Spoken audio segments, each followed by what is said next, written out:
Welcome back to Valencia Tales, wishing you a truly good day, filled with calm moments and gentle things ahead. And now, let's step together into today's story. When I got fired, my husband posted it online for everyone to see. Embarrassing to be married to someone so useless. Then he served divorce papers, convinced I was worthless now. I signed without a word.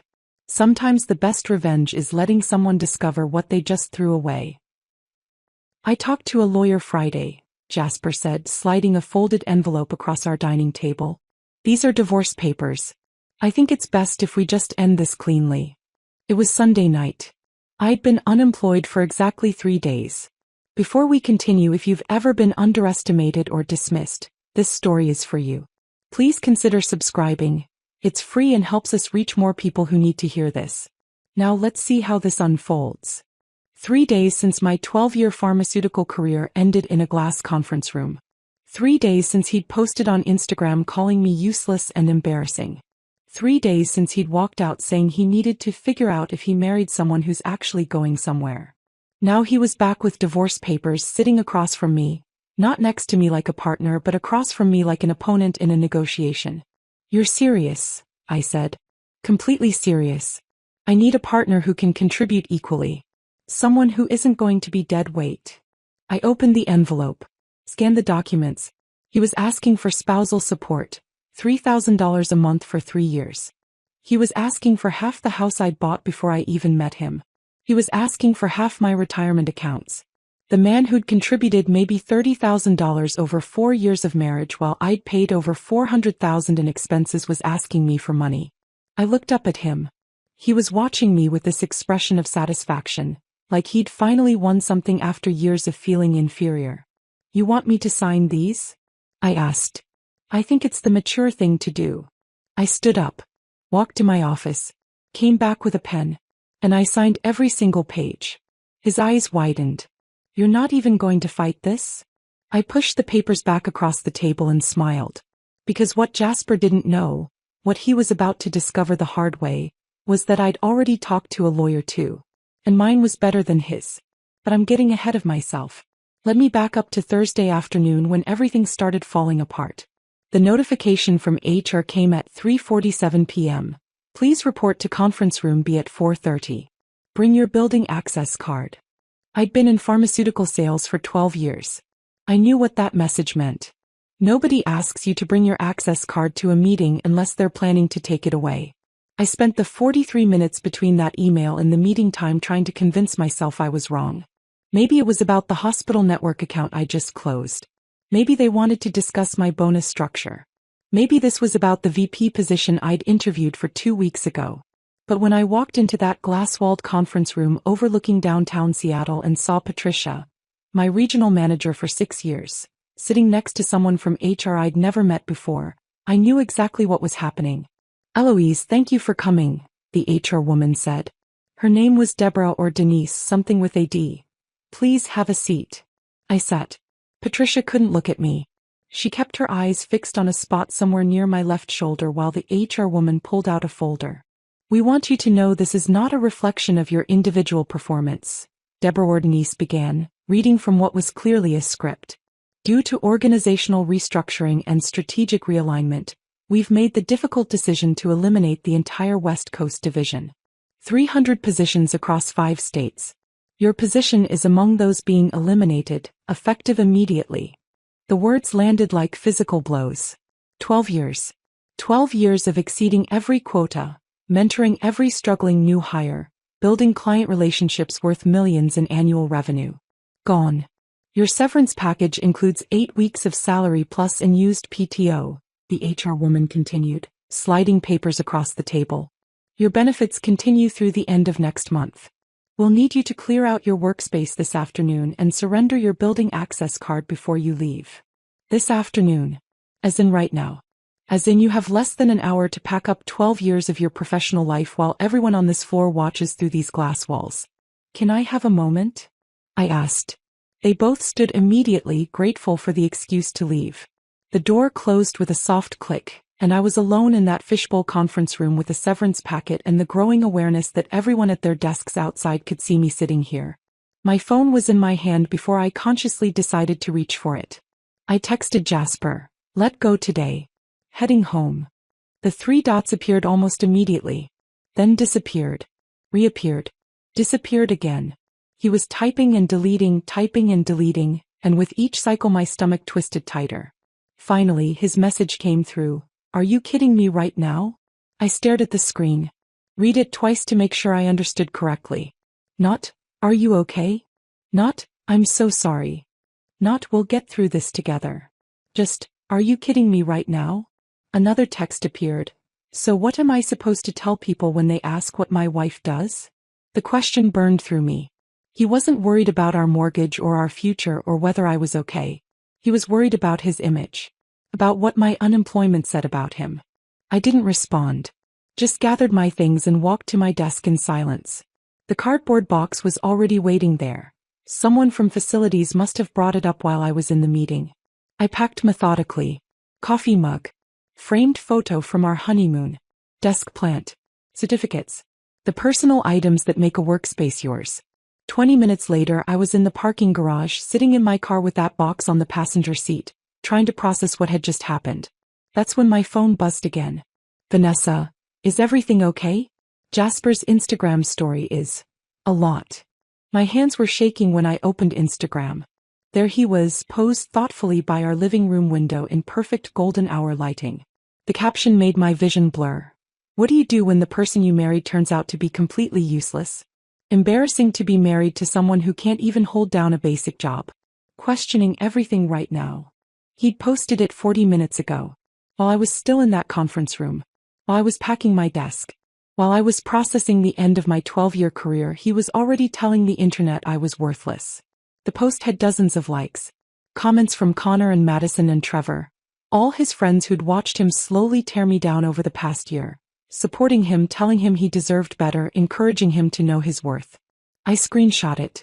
Saved it to a folder on my phone that I titled, Evidence, because some part of my brain was already 3 steps ahead, already calculating. Then I drove home through rush hour traffic past the Space Needle, toward the Queen and Craftsman I'd bought 3 years before I even met Jasper. The house that was mine. Legally, morally, financially mine, though he talked about it like he'd built it with his own hands. When I pulled into the driveway I could see him through the kitchen window. Laptop open. Probably scrolling through the comments on his Instagram post. Probably basking in the validation from people telling him he was right to question our marriage. I grabbed my box and walked inside. He looked up when I set it down on the kitchen island. There was no warmth in his expression. No concern.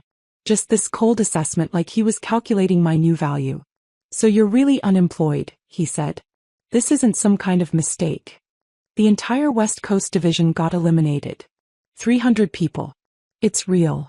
He closed his laptop slowly, deliberately. We need to talk about what this means for us financially. I actually laughed. A sharp, bitter sound.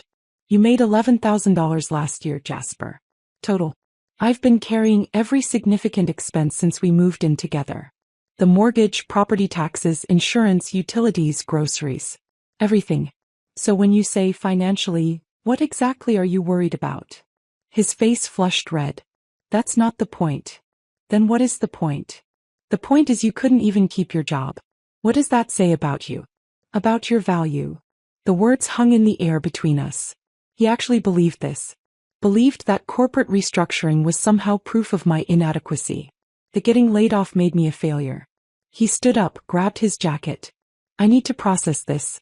Figure out if I married someone who's actually going somewhere or just someone who couldn't cut it in the real world.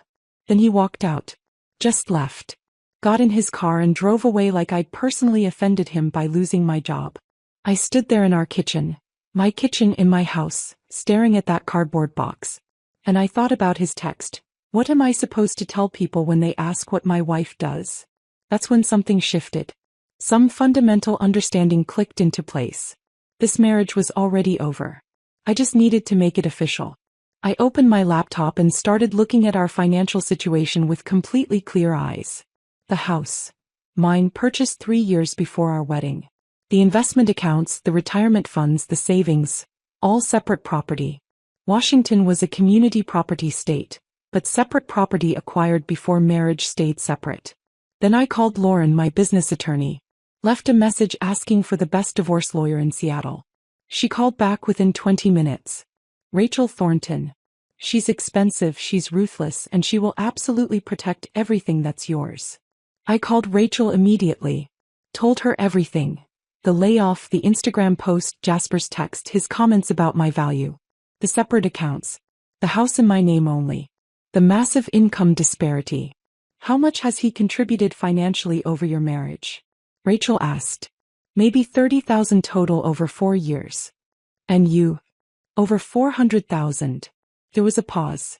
Then Rachel's voice came back with barely contained satisfaction. He has no case. I'll prepare paperwork this weekend. How fast do you want to move? Fast. That was Friday afternoon. I spent the weekend at Vanessa's, avoiding Jasper, letting him think I was falling apart. And now here we were Sunday night and he'd beaten me to it by exactly 2 days. But as I signed those divorce papers with steady hands and watched his expression shift from satisfaction to confusion, I knew something he didn't. Mine were better. My lawyer was better. My case was airtight. And by the time he figured that out, it would already be too late. I started packing a suitcase the moment he left with those signed divorce papers. Jasper stood in the bedroom doorway watching me fold clothes with an expression I couldn't quite read. Confusion mixed with something that looked almost like panic. You're really just going to leave? Just like that? I didn't look up from the drawer where I was gathering essentials. You just served me divorce papers. What exactly did you expect? I expected, I don't know, some kind of reaction. Some fight. You got your reaction. I signed. I moved to the closet, pulling out my good work blouses. This is what you wanted. What about the house? Now I did look at him. What about it? We need to discuss the division of assets. The equity, Your lawyer can discuss it with my lawyer. I folded a cashmere sweater carefully, placed it in the suitcase. I'm sure they'll have a very productive conversation about community property law. His face went pale. You have a lawyer? Did you think I wouldn't? I could see him processing this, trying to recalculate whatever strategy he'd mapped out with his bargain rate attorney. He'd assumed I'd be devastated, desperate, willing to accept whatever terms he offered just to make the pain stop. Instead, I was packing like I was going on a business trip. Where are you going? He asked. Not your concern anymore. I called Vanessa from the driveway. Can I stay with you for a few days? Of course. What happened? Jasper served me with divorce papers. I'll explain when I get there.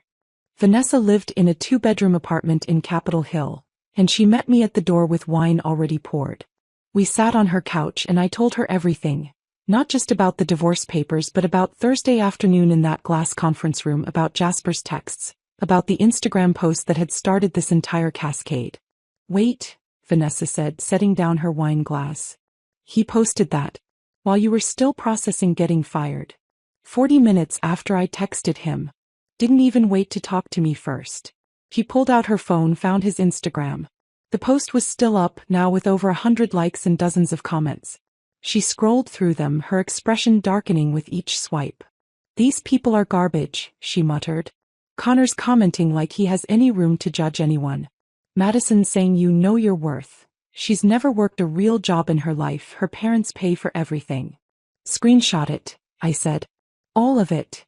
Vanessa looked at me. Why? Because I'm building a case. I spent that evening on Vanessa's couch with my laptop open, going through Jasper's Instagram with fresh eyes. It was like seeing a completely different narrative than the one I'd been living. There were posts from 8 months ago. Carefully staged photos of our living room with captions about creating authentic spaces, even though I'd picked and paid for every piece of furniture. Posts from 6 months ago showing his morning routine, with elaborate breakfast spreads I'd never seen him make, coffee in artisanal mugs, natural light streaming through windows, all captioned with quotes about intentional living and creative practice. 3 months ago he'd posted a photo of himself at his laptop with the caption, working on something real while the world chases corporate validation. There's a difference between having a job and having a purpose. I remembered that day. I'd been in Portland closing a major hospital account that would earn me a $40,000 commission. He'd been home arranging props for Instagram photos. The pattern was everywhere once I started looking. Subtle digs about corporate life, and selling your soul for a paycheck, and people who measure worth in dollars.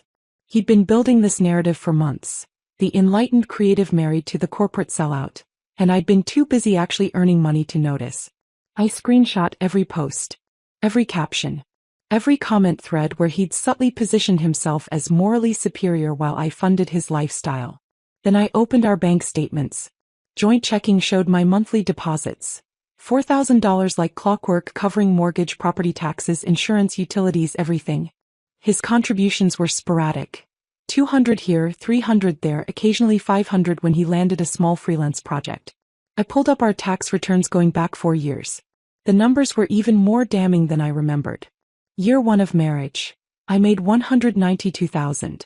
He made $31,000. Year 2. I made $208,000. He made $18,000. Year 3. I made $223,000. He made $14,000. Year 4. Last year. I made $237,000. He made $11,000. 4 years. 4 years of me building a career while he built an Instagram aesthetic. 4 years of me carrying every significant expense while he contributed maybe 7% of our household costs. And now he had the audacity to serve me with divorce papers asking for spousal support and half of everything. My phone rang. Unknown number but Seattle area code. I answered. Eloise Brennan? Speaking. This is Rachel Thornton. Lauren Michaels gave me your information. She mentioned you needed representation for a divorce matter. Rachel's voice had a quality I can only describe as sharp competence. The sound of someone who'd built a career on winning and wasn't interested in wasting time. Yes, I said. My husband served me with papers tonight. I signed them, but I need to file a response. You signed them. There was a pause. Without representation? I wanted him to think I was broken, desperate, willing to accept whatever he offered. Another pause, then something that might have been a laugh. Smart. Tell me everything. I spent the next 40 minutes walking Rachel through my marriage. The income disparity. The house I'd bought before we met. The separate accounts. The Instagram post. The text messages. The divorce papers asking for spousal support and half of assets he'd never contributed to.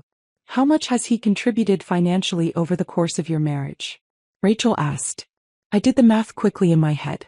Maybe $30,000 total. I'd need to check the exact numbers, but that's generous. And you? Over $400,000. Mortgage payments alone are $3,200 a month. Then property taxes, insurance, renovations, utilities, groceries, everything. Send me documentation. Bank statements, tax returns, property deeds, everything you have. I'll prepare a counterpetition. How quickly can we move? I can have papers drafted by Monday morning. We'll file a response that makes his requests look as ridiculous as they are. Washington is a community property state, but separate property stays separate. The house is yours. Your retirement accounts and savings, if they're funded with premarital money or kept separate, those are yours. The only community property is whatever's in your joint accounts. About $12,000, I said. So he's asking for $3,000 a month in spousal support for 3 years. That's over $100,000 total. Plus half a house he never paid for, plus half your retirement accounts, in exchange for $6,000 of community property. That's correct. Rachel's voice took on a tone of barely contained satisfaction. This is going to be fun. Get me that documentation tonight if possible. I want to move fast. I spent the next 2 hours forwarding everything to Rachel. Bank statements. Tax returns. The property deed showing I'd purchased the house 3 years before our wedding. Investment account statements showing deposits that predated our marriage. Screenshots of Jasper's Instagram posts and the cruel comments. His text messages from Thursday. Every piece of evidence that would prove exactly who had built this life and who had just lived in it. Around midnight, Vanessa came out of her bedroom to find me still on the couch with my laptop. You should try to sleep, she said gently. I will. I just need to finish this. She sat down next to me. Can I ask you something? Sure. Are you okay? Like actually okay? Because you're being very calm about all this and I'm worried you're in shock or something. I closed my laptop and looked at her. I'm not in shock. I'm angry. But I'm also relieved? Is that terrible? No, Vanessa said. It's not terrible. I think I've known for a while that this marriage was over. I just didn't want to admit it. And then he went and made it so easy. By serving you with divorce papers? By showing me exactly who he is. By posting that Instagram story and sending those texts and sitting across from me tonight talking about how I'm dead weight. He gave me clarity. Vanessa squeezed my hand. For what it's worth, I never liked him. I thought he was using you, but you seemed happy, so I kept my mouth shut. I wasn't happy, I admitted. I was comfortable. There's a difference. My phone buzzed with an email notification. Rachel Thornton, already working at midnight on a Sunday. Reviewed your documentation. His case is weaker than I thought. We'll destroy this. Get some sleep. You're going to need your energy for what comes next. I smiled, closed my laptop, and finally let myself breathe. Because somewhere in the chaos of the last 3 days, losing my job, being publicly humiliated, getting served with divorce papers, I'd found something unexpected. I'd found my spine. And I was about to use it. I woke up Monday morning in Vanessa's guest room to an email from Rachel sent at 6:47 a.m. Counter petition drafted. Review attached and confirm by 10 a.m. if you want me to file today. Also, avoid all contact with your husband. Do not respond to texts, calls, or social media. Let him sit in uncertainty. The attached document was 32 pages of legal precision that systematically dismantled every claim in Jasper's filing. I read it twice over coffee, feeling something close to satisfaction with each paragraph. The house, separate property, purchased 3 years before marriage, entirely funded by Eloise Brennan with premarital assets. No community property claim. Retirement and investment accounts. Separate property funded with premarital earnings and maintained in separate accounts throughout marriage. No community property claim. Spousal support, denied. Marriage duration of 4 years with significant income disparity throughout. Petitioner contributed approximately 7% of household expenses while respondent contributed 93%. No basis for support. Community property. Joint checking account containing approximately $12,000, to be divided equally. I sent Rachel my approval at 8:15 a.m. By noon, her assistant had filed it with the court. He'll be served by end of day tomorrow, Rachel texted. Radio silence until then. Let him wonder what you're doing. Tuesday morning, I had other things on my mind. My phone rang at 9:23 a.m. with a number I'd been half expecting, half dreading for 2 weeks. I stepped out onto Vanessa's balcony to take the call. Eloise Brennan? Speaking. This is Richard Kaufman from Western Biofarm. We met 2 weeks ago about the VP of West Coast Operations position. My heart was pounding so hard I could hear it in my ears. Yes, I remember. Good to hear from you, Richard. I'll cut to the chase. We'd like to offer you the position. $185,000 base, performance bonuses that typically run another $60,000 to $80,000 annually, full benefits package, stock options, start date 3 weeks from today if that works for your timeline. I had to sit down. Yes. That works perfectly. Excellent. I know your previous company eliminated your division last week. I want you to know that was part of our due diligence, and frankly, it speaks to their financial mismanagement, not your performance. Your track record is exceptional. We'd be lucky to have you. We spent another 15 minutes discussing logistics. Start date, relocation assistance, even though I was staying in Seattle, team structure, reporting relationships. When we hung up, I just sat there on Vanessa's balcony watching traffic move through Capitol Hill and trying to process what had just happened. Everything Jasper had said, about me being useless, about not being able to hold down a job, about being dead weight, all of it proven wrong in one phone call.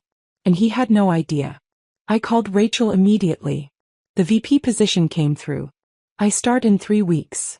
There was a pause, then Rachel's voice came back with unmistakable satisfaction. Perfect timing. Since this offer came after you were served with divorce papers, it's completely separate from marital assets. Your future earnings are none of his business. Don't tell him. Don't post about it. Let him find out when it's too late to matter. I won't say a word. Good. He's being served with our counterpetition this afternoon. Expect him to call. Don't answer. Let every communication go through me. I spent the rest of Tuesday at Vanessa's apartment, working on my laptop, updating my resume, responding to LinkedIn messages from former colleagues who'd heard about the layoff. My phone buzzed periodically with texts from Jasper. We should talk about logistics. When are you planning to get your stuff from the house? Can you at least respond so I know you're okay? I ignored all of them. Rachel's advice was sound. Let him sit in uncertainty. Let him wonder what I was planning. Wednesday afternoon my phone rang. Jasper. I let it go to voicemail. The voicemail was 4 minutes long, and his tone had shifted from annoyed to confused to something approaching panic. Eloise, I just got served with some legal papers from your attorney. I don't understand, you signed my petition. We agreed to end this cleanly. Why are you making this complicated? These papers are saying I'm not entitled to anything, that the house is yours, that I only get half of joint checking. That's not how community property works. We need to talk. Call me back. I forwarded the voicemail to Rachel without comment. She called me an hour later.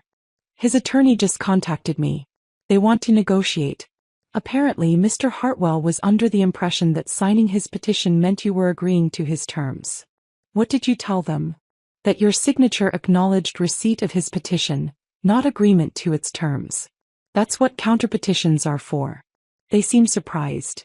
By what? That you hired competent representation. I think they expected you to roll over. I thought about Jasper sitting across from me Sunday night, watching me sign those papers with that expression of satisfaction, like he'd finally won something. He'd expected me to fall apart. To accept whatever terms he offered just to make the pain stop. Instead, I'd hired Rachel Thornton. What happens now? I asked. They'll review our petition and come back with a settlement offer. Could take a few days. In the meantime, maintain radio silence. Don't respond to his calls or texts. Don't engage on social media. Let him stew.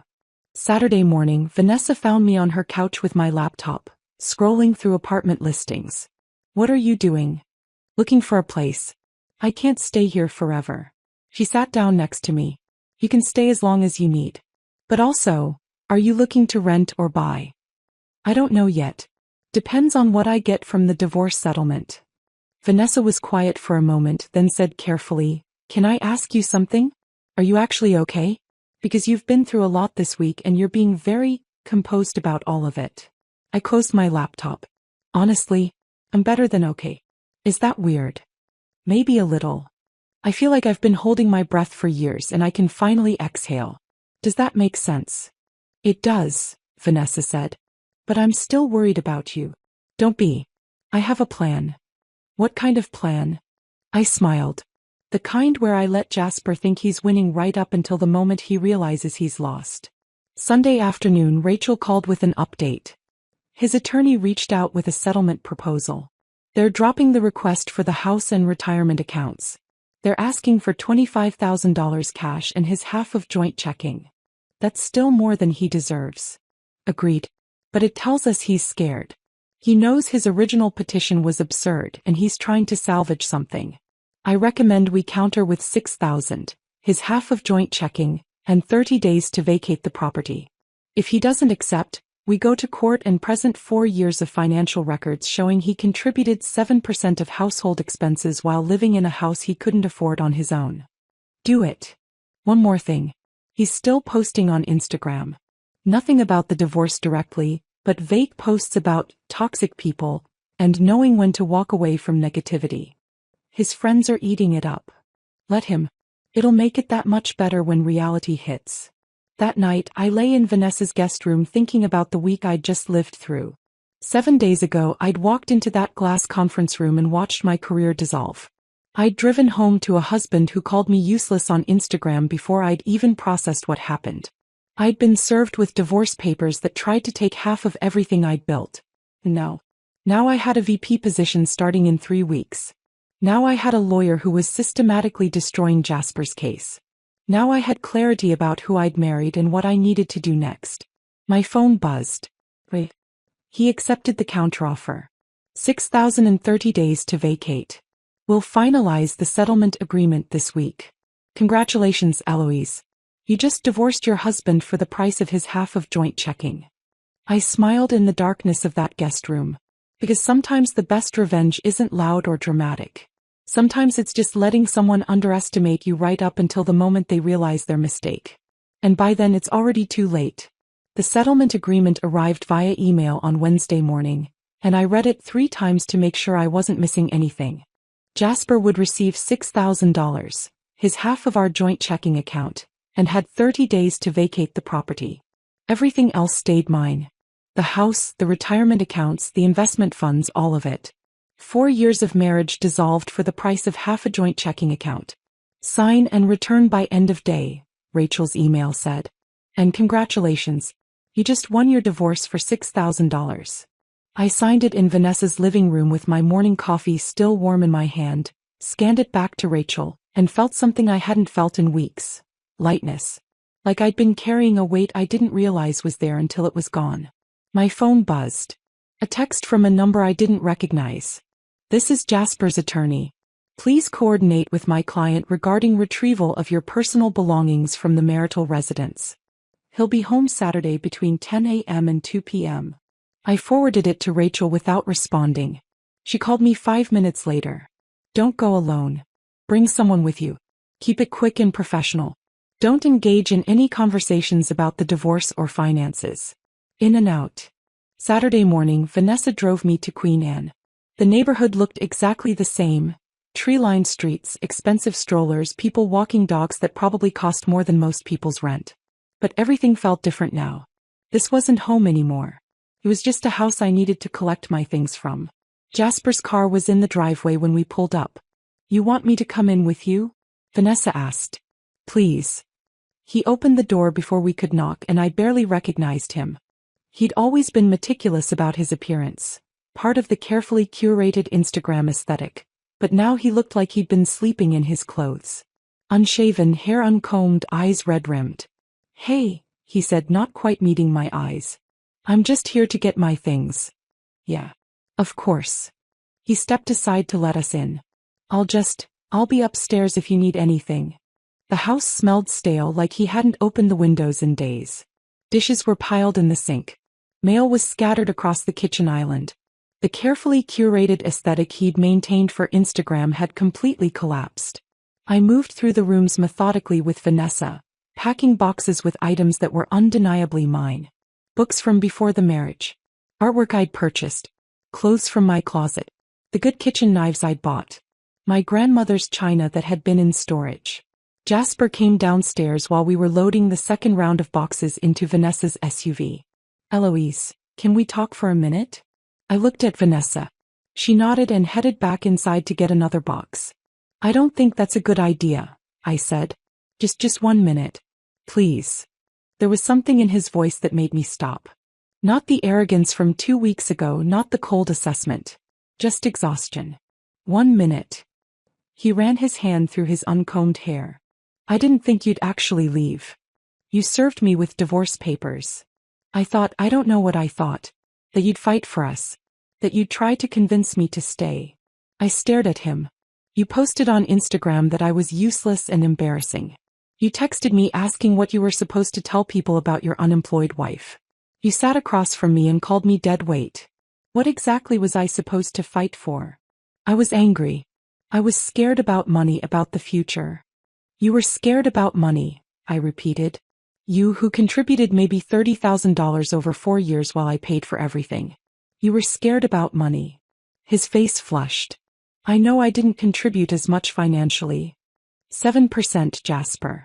You contributed 7% of our household expenses. And then you tried to take half of everything I built. My lawyer said I was entitled. Your lawyer was wrong. And expensive, I'm guessing. How much did this divorce cost you? He didn't answer, which was answer enough. I need to finish packing, I said. Where are you going to live? Not your concern. Eloise. We're done, Jasper.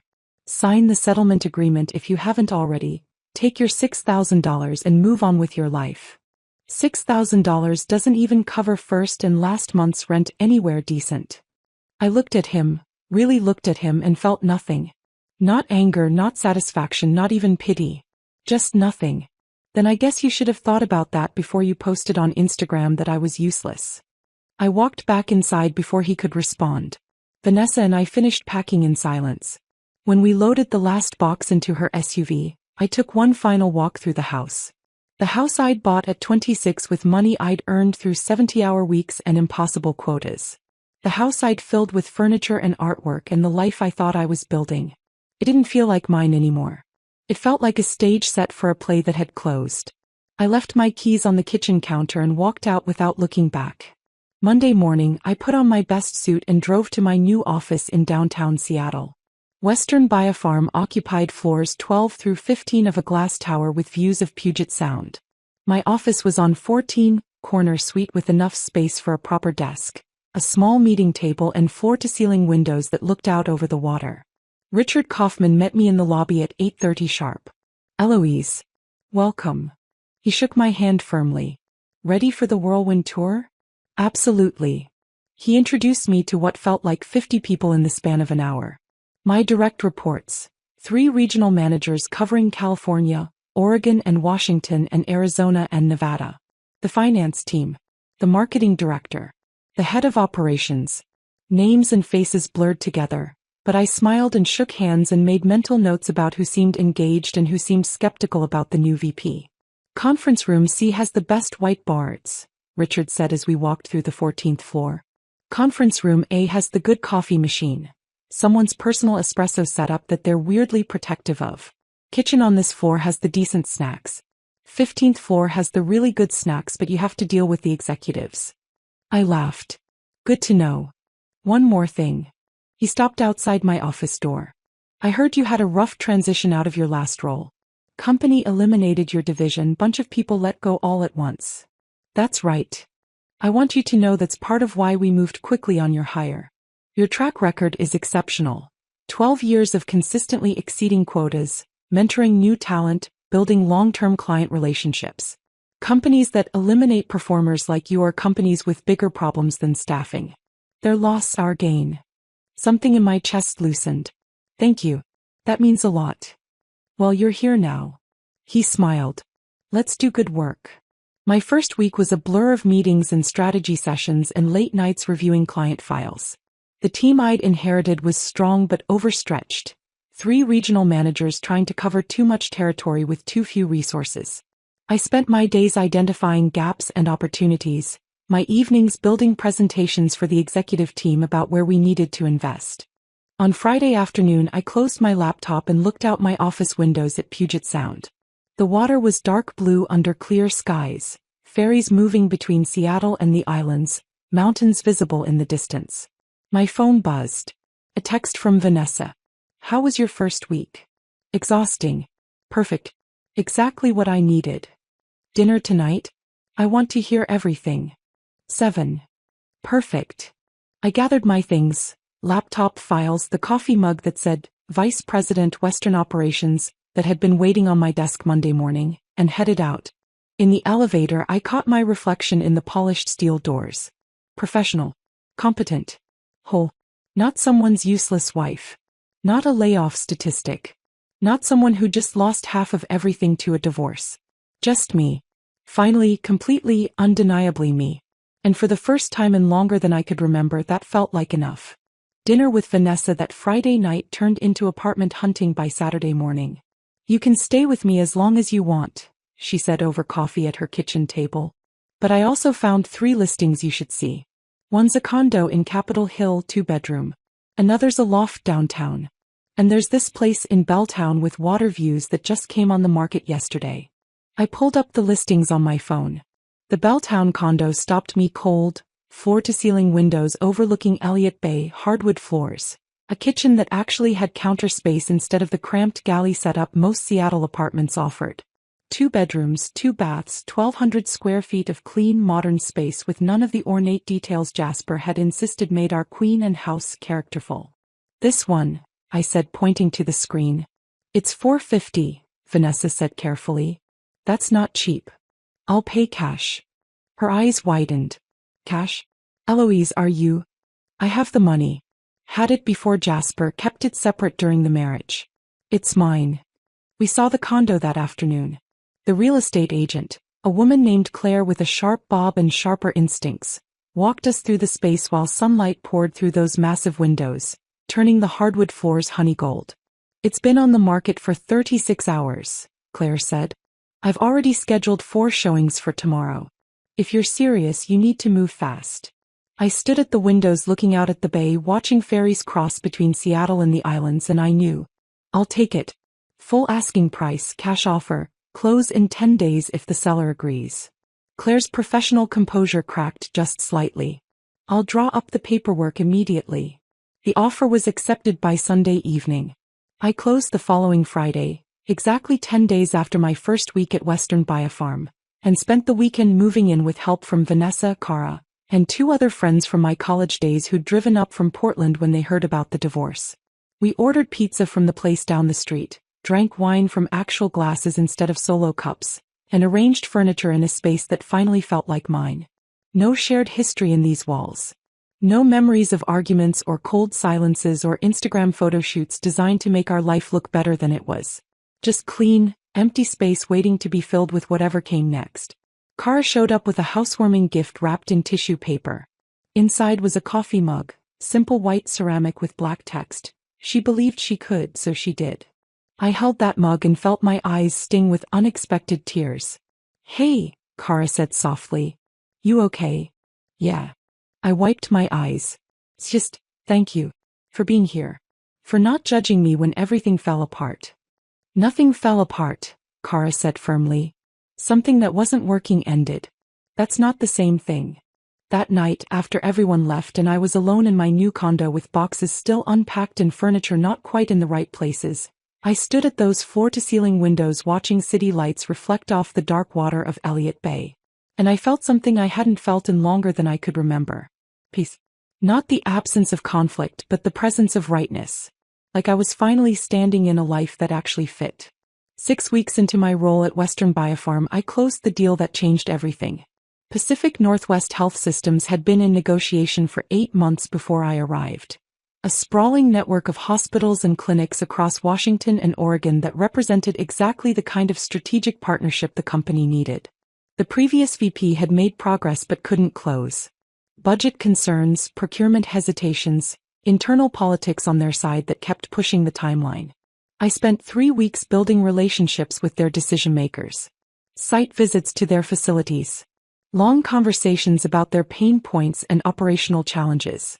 Custom proposals that showed exactly how our products would solve their specific problems. The contract was signed on a Tuesday morning in a conference room overlooking Puget Sound. $4.2 million in annual recurring revenue. Multi-year partnership with expansion options. Richard called me into his office that afternoon. "That deal you just closed?" He was smiling. "That's VP-level work. That's exactly why we hired you. The executive team noticed, by the way. Your name came up in senior leadership meeting this week. Keep this trajectory and you'll be running Western Region within 2 years." My first commission check hit my account Friday morning. $47,000.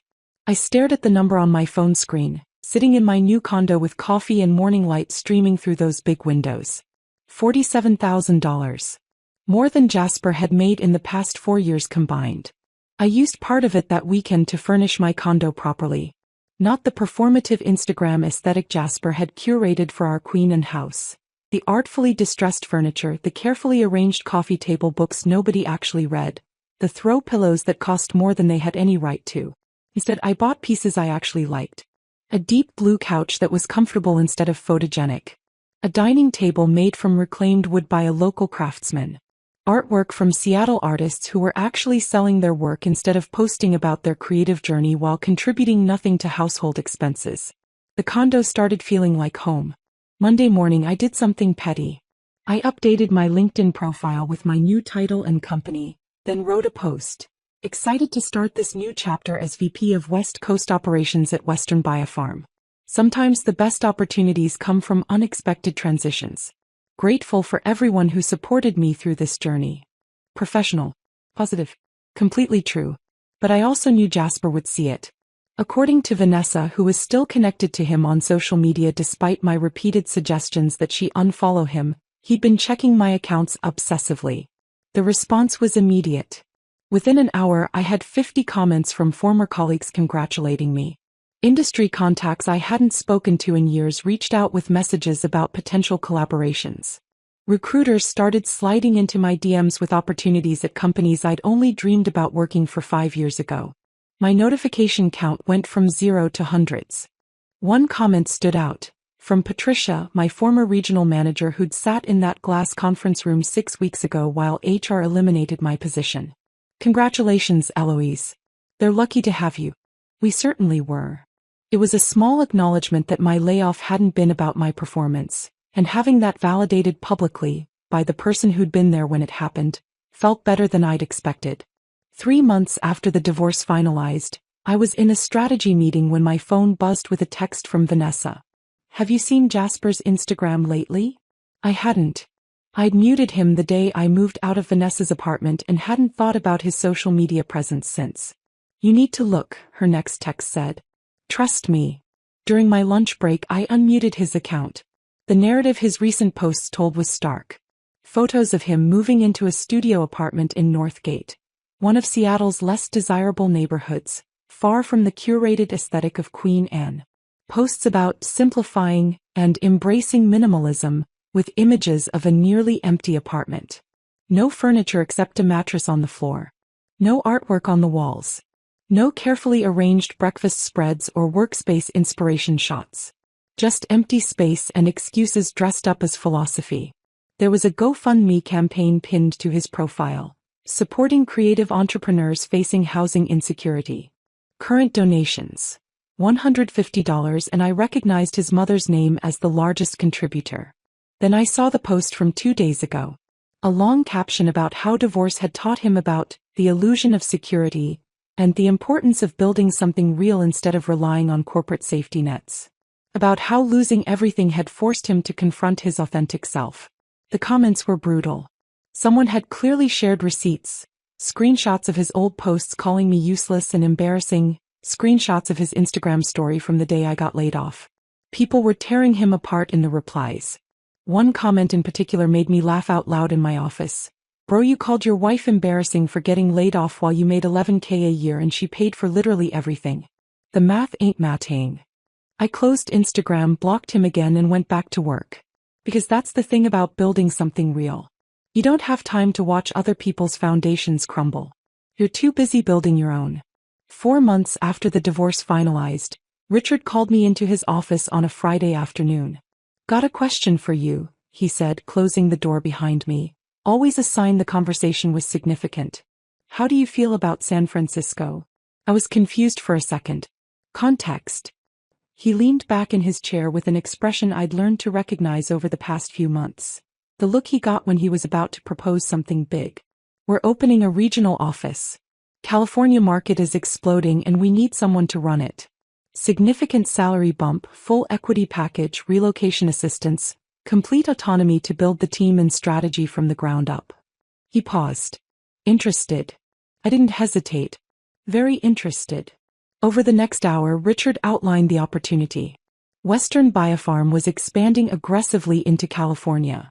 The state represented 30% of their target market but only 15% of current revenue. They needed someone to establish a presence, build relationships with major healthcare systems, and create a team that could sustain long-term growth. The position is Senior Vice President of Western Regional Operations, Richard said. $240,000 base, performance bonuses that typically add another $100,000 annually, stock options that could be worth serious money when we go public next year. You'd have complete authority to hire your team, set strategy, build this office from scratch. It was exactly the kind of career-defining opportunity I'd been building toward for 15 years. The kind of role that would have been impossible to even imagine when I was sitting in that glass conference room 5 months ago watching my previous career dissolve. Take the weekend to think about it, Richard said. But we both knew I'd already decided. I accepted the position Monday morning and spent the rest of that week putting machinery in motion. First priority. My Seattle properties. I called Claire, the real estate agent who'd helped me buy the downtown condo. I need to sell 2 properties. Fast. How fast? 30 days if possible. She didn't miss a beat. Send me the addresses. I'll have listings up by end of week. The Queen Anne house, the one I'd bought at 26, the one that had been mine all along despite Jasper's attempts to claim it, went on the market Thursday. We got 3 offers within 4 days. I accepted one for $890,000. I'd bought it 9 years ago for $420,000. After paying off the remaining mortgage and closing costs, I walked away with over $500,000 in profit. The downtown condo I'd purchased just 4 months earlier listed for $600,000. An all-cash offer came in at $650,000 within 72 hours. Between the two properties, I was walking away with over $1 million in liquid assets. Meanwhile, according to the Seattle Gossip Network that still occasionally filtered through Vanessa, Jasper had just launched his third GoFundMe campaign and was posting increasingly desperate content about supporting authentic creatives. The irony was so perfect it almost didn't feel real. Vanessa came over the weekend. I started packing to help me sort through what to keep, what to donate, what to sell. "You know what's amazing?" she said, wrapping my good dishes in newspaper. "6 months ago he tried to convince you and everyone else that you were worthless, that you couldn't hold down a job, that you were dead weight. I remember. And now you're walking away with over $1 million and a promotion most people only dream about." She looked up at me. "I hope he knows. I hope someone tells him exactly what he threw away. He'll figure it out eventually. Will that feel good? When he does?" I thought about it while I packed books into boxes. Honestly, I don't think I'll feel anything. That's what's weird. I'm not angry anymore. I'm not hurt. I'm just done. "That's growth," Vanessa said. "That's what closure actually looks like." My last week in Seattle, Vanessa insisted on taking me out for goodbye drinks. "And I know exactly where we're going," she said with a smile that suggested she'd been planning this. We ended up at that rooftop bar in Capitol Hill, the same place where Jasper had humiliated me at Connor's engagement party 18 months earlier. The same place where he'd gotten progressively drunk and bitter, where he'd dismissed my career while bragging about his friend's success, where something fundamental had broken between us even though I hadn't fully recognized it at the time. We sat at a table near the windows with views of the city lights, and I ordered one of those $22 cocktails without even checking the price. "You know what the crazy part is?" Vanessa said, raising her glass. "He really thought you were the one who needed him." I clinked my glass against hers. "He did. Right up until the moment he realized I didn't. Do you think he's figured it out yet? That he made a massive mistake?" "Probably. But it doesn't matter anymore." We spent the next 2 hours talking about everything. The layoff that had felt like the end of the world, the Instagram post that had revealed who Jasper really was, the divorce papers that had ultimately set me free, the VP position that had proved my worth, and now the San Francisco opportunity that was opening doors I hadn't even known existed. "What do you think he'll do when he finds out?" Vanessa asked. "About San Francisco, about the promotion, about all of it?" I shrugged. "I have no idea. And honestly, I don't care. That's the beautiful part. His opinion of me doesn't matter anymore. It never should have mattered as much as I let it." "I'm going to miss you," Vanessa said, and her eyes were shining. "San Francisco is a 2-hour flight. You can visit whenever you want." "I know. But it won't be the same." "No," I agreed. "It won't. Because I won't be that person anymore. The one who needed somewhere to stay while her life fell apart. I'll be someone who built something new." We finished our drinks and walked out into the Seattle night. The air was cool and the city lights reflected off low clouds. "You're going to be amazing in San Francisco," Vanessa said at her car. "I hope so. I know so." I moved to San Francisco on a Saturday morning in late spring. The drive down I-5 was long but meditative, hours of highway cutting through Oregon's green forests and California's golden hills, the landscape changing as I left one life behind and drove toward another. My new loft was in Soma, a renovated industrial building with exposed brick and floor-to-ceiling windows. Twice the size of my Seattle condo, with enough space for a proper home office, a living area that could host dinner parties, a bedroom that felt like a sanctuary rather than just a place to sleep. I spent the weekend unpacking and arranging furniture, hanging artwork on brick walls, setting up my office with views of the city skyline. Sunday evening, I stood at those massive windows watching the sun set over San Francisco Bay. The water turned from blue to gold to purple as light faded, and the city lights started coming on one by one. I thought about all the versions of myself I'd been over the past few years. The 26-year-old who'd worked 70-hour weeks to afford a house with a view, who'd believed that building something tangible meant success. The 30-year-old who'd married Jasper thinking she'd found a partner, someone to build a life with, not realizing she was really just funding someone else's Instagram aesthetic. The 33-year-old who'd sat in that glass conference room and watched her career dissolve, who'd driven home to a husband who called her useless before she'd even processed what happened. And now this version, 34 years old, standing in a San Francisco loft she'd bought with money she'd earned, about to start a job running an entire regional office, walking away from a marriage that had tried to define her worth by someone else's standards. I'd lost a job and a husband in the same week. And somehow, impossibly, I'd ended up here. My phone buzzed. A text from Richard. Hope the move went smoothly. Looking forward to seeing you Monday morning. Big things ahead. I smiled, set my phone down and turned back to the view. Big things ahead. Yeah. I was ready. Monday morning started like any other. Coffee at my desk, reviewing quarterly projections for the California market, preparing for a 10 o'clock meeting with our executive team about expansion into Southern California. Then a LinkedIn notification popped up on my screen.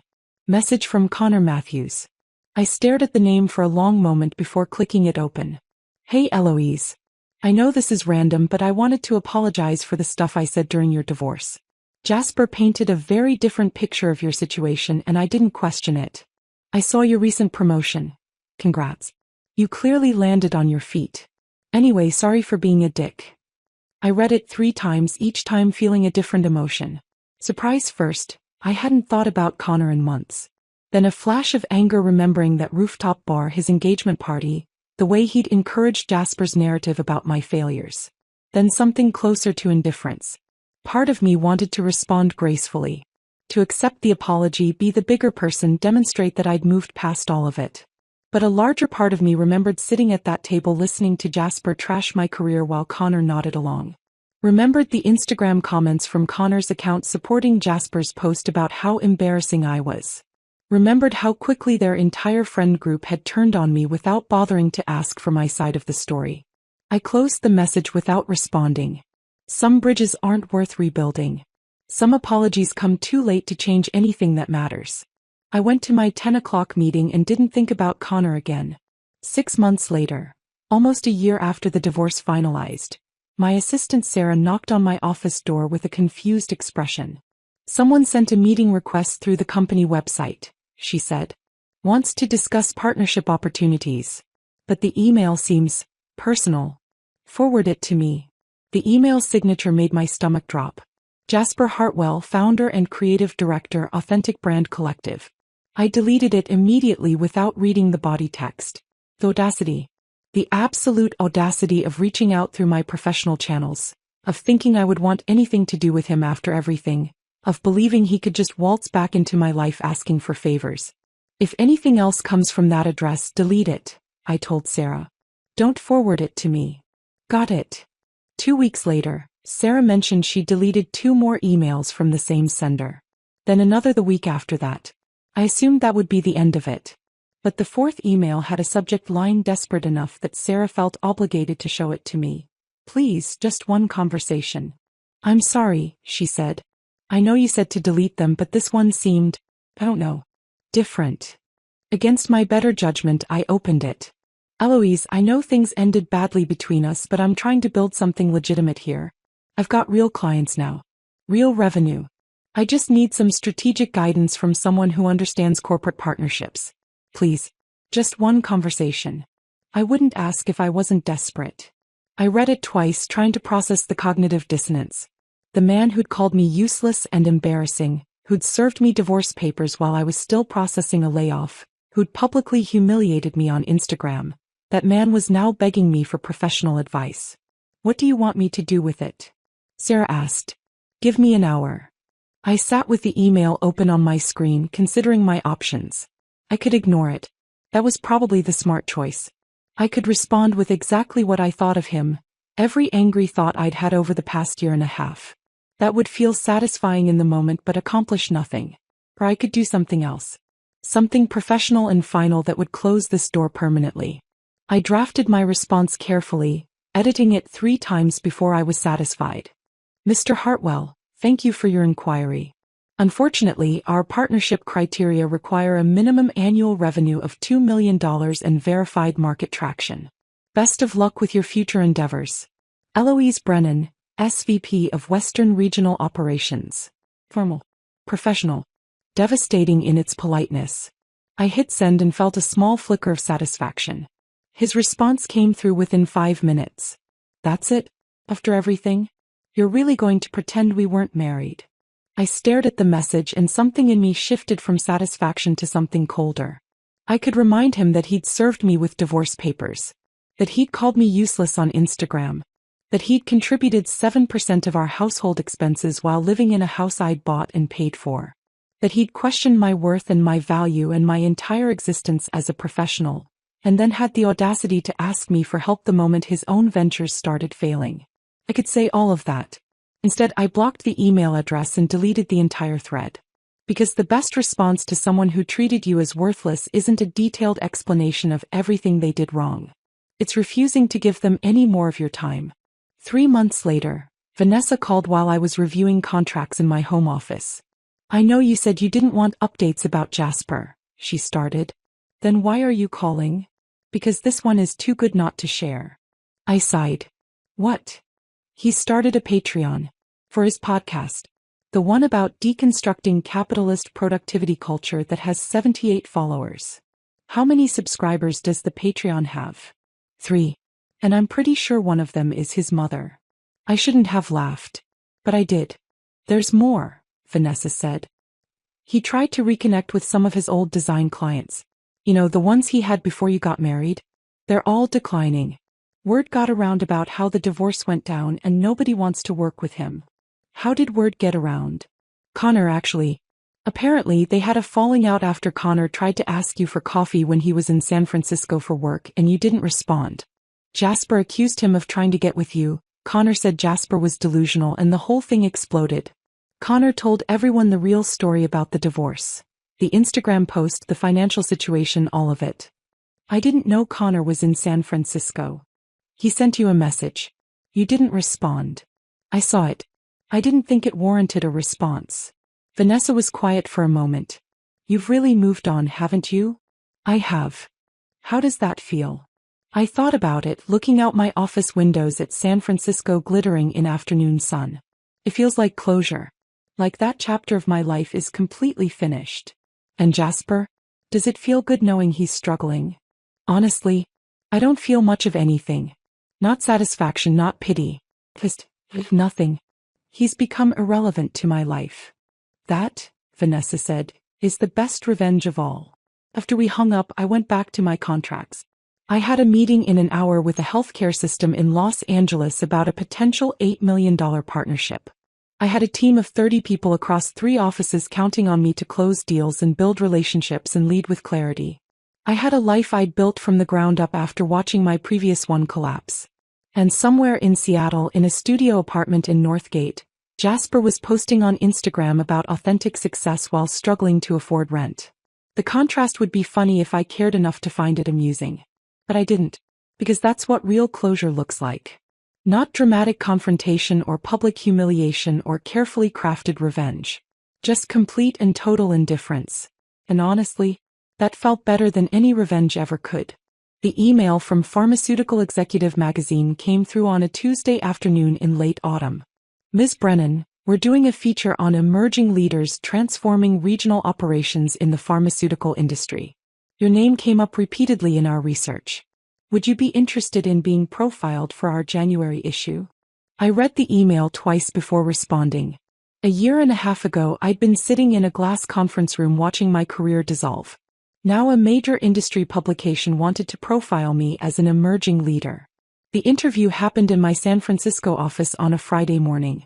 The journalist, a woman named Patricia who'd been covering pharmaceutical sales for 20 years, asked thoughtful questions about my approach to building teams, my strategy for entering new markets, the accounts I'd closed in California. I noticed a gap in your resume, she said carefully. You were at your previous company for 12 years, then there's a 3-week period before you started here. Can you talk about that transition? I'd prepared for this question. The company eliminated the entire West Coast division as part of a broader restructuring. 300 positions across 5 states. It wasn't performance-based. The division I'd built was actually one of their strongest revenue generators. But corporate decisions don't always reflect operational reality. How did you handle that professionally? I took about 2 weeks to process and strategize. Then I accepted an offer I'd already been considering. Sometimes unexpected transitions create opportunities you wouldn't have pursued otherwise. She nodded, scribbling notes. That's a great perspective. The photographer arrived after lunch and spent an hour capturing different shots. Me at my desk with the Bay Bridge visible through the windows, me in our conference room reviewing projections, me standing by those floor-to-ceiling windows looking out at San Francisco Bay. Give me confident but approachable, the photographer said. You're a leader, but you're also someone people want to work for. I thought about that direction. Confident but approachable. A year and a half ago I'd felt neither. Now both felt natural. The magazine arrived at my office 3 weeks later. Sarah brought it in with my morning coffee. You're on page 42, she said, grinning. It looks amazing. The spread was 2 pages. The main photo showed me at my desk with San Francisco visible behind me, looking competent and professional in a way that felt authentic rather than performed. The article detailed my track record, the accounts I'd closed, the team I'd built from 3 people to 30, the strategic vision I'd implemented for California market expansion. There was one paragraph about my career transition that mentioned I'd overcome organizational restructuring to land my current role, but it was framed as evidence of resilience rather than failure. Eloise Brennan represents a new generation of pharmaceutical sales leadership, the article concluded. Her ability to build relationships, develop talent, and execute strategy makes her someone to watch in the years ahead. I read it 3 times, then set it on my desk and got back to work. By end of day, my LinkedIn had exploded with notifications. Former colleagues congratulating me. Industry contacts I hadn't spoken to in years reaching out. A headhunter from a Fortune 500 healthcare company asking if I'd be interested in discussing future opportunities. I responded to a few messages, declined the headhunter politely, and framed a copy of the magazine to hang in my office. Not because I needed external validation, but because it represented something important. I'd rebuilt myself on my own terms and people had noticed. My mother called that Saturday morning. We weren't close. She was from a generation that didn't talk openly about emotions or personal problems, but her voice on the phone sounded warmer than I'd heard in years. I saw your magazine article at Dr. Patterson's office, she said. I didn't know you'd been promoted again. It happened pretty quickly. I'm proud of you. The words came out stiff, like she wasn't used to saying them. I know the divorce was hard. I know losing your job was hard. But you didn't let it break you. Something in my chest tightened. Thank you. I never liked Jasper, she said suddenly. I should have said something, but I didn't want to interfere. I thought he was taking advantage of you financially. The way he never seemed to work but always seemed to have opinions about how you should live your life.